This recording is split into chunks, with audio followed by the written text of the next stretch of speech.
Dengue সমস্যা সমাধানের দাবিতে দেশের ইতিহাসে প্রথম মশা মিছিল সমাবেশ ও মশাপুত্তলিকা দাহ কর্মসূচি করেছে ছাত্র যুব জনতার রাজনৈতিক মেলবন্ধন নতুনধারা বাংলাদেশ এনডিবি।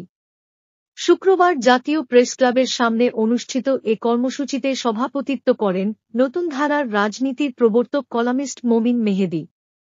বক্তব্য রাখেন এনডিবি চেয়ারম্যানের উপদেষ্টা ও দৈনিক মাতৃভূমির খবর এর সম্পাদক Rezaul Karim Nasir Talukdar, senior vice chairman Shanta Farzana, সংবাদ যোদ্ধা Shakil Mahmud, vice chairman doctor Nurjahan Nira, যুগ্ম মহাসচিব মনির জামান, সাংগঠনিক সম্পাদক ওয়াজেদ রানা, মুন্সিগঞ্জ জেলা এনডিবির যুগ্ম আহ্বায়ক শেখ লিজা, মামুন রায়হান, আফতাব মণ্ডল প্রমুখ।